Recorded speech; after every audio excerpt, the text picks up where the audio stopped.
Again, I'm going to say what we're looking for defensively. Let's start with the things that are going to help us have success is the way we play. And that's what our players will understand, our staff will understand. It's a standard set by the University of Notre Dame defense. And they will play that standard. It's how hard you play. It's the fundamentals. It's understanding that, hey, we're going to challenge each other. We're going to challenge ourselves. We're going to challenge our opponents. We'll be aggressive in what we do.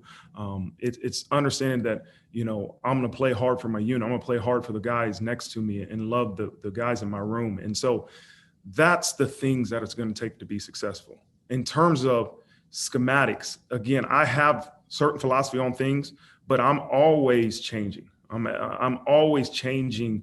One, to be able to defend against the crazy offenses that we see.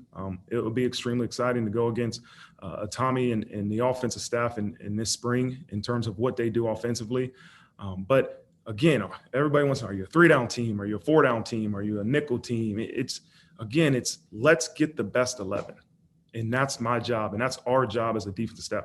Figure out the best 11 and then the best 22 and say, okay, are we better to have 40 linemen or better to have a nickel on the field? And what are we trying to take away? What are we trying to stop the offense from doing? So there is no perfect answer to that question. I'm still figuring out. It's been 1 week. It's been really 3 days of sitting down with our defensive staff and kind of going through my cut-ups, going through some of the previous cut-ups and saying, okay, hey, what do we want to put into our package that's going to help us be successful?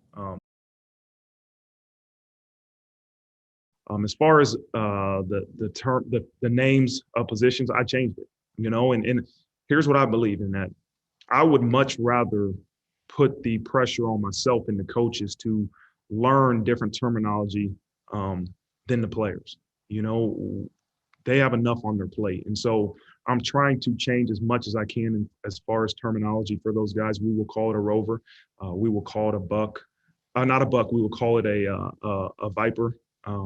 We will call it a will. That'll be a little bit different for them. We're going to call it a will linebacker. But we will keep the names rover and viper.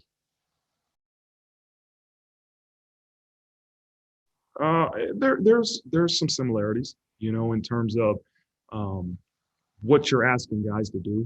Our alignments might change, the exact technique might change, but there's some similarities into where you align and what you're asked to do within the scheme. So there will be some similarities. I mean, Notre Dame defense has been good for many, many years, and I mean, you got to be a crazy person to come in here and say, we're going to change what you've done to have success to be in the college football playoffs 2 out of the past 3 years. We're going to change everything you've done defensively. You're crazy to think that as a defense coordinator. So again, it's going to be both, a little bit of this, a little bit of that. And ultimately, all I care about is we put our guys in a position to be successful and play fast. And I'm not going to try to trick you. I want to make sure we give our guys the ability to get lined up, play relentless, play with the effort that we demand, and that we want to see, and to let these guys go play. We have some of the best players in the country, and that's what I'm excited. We got a chance I have a chance to coach some of the best players in the country because of the way Notre Dame has recruited over the past years. And so I'm excited to watch these guys go play. And my job is don't confuse them. Give them a chance to get lined up, give them a chance to put their hand in the ground, and give them a chance to play fast.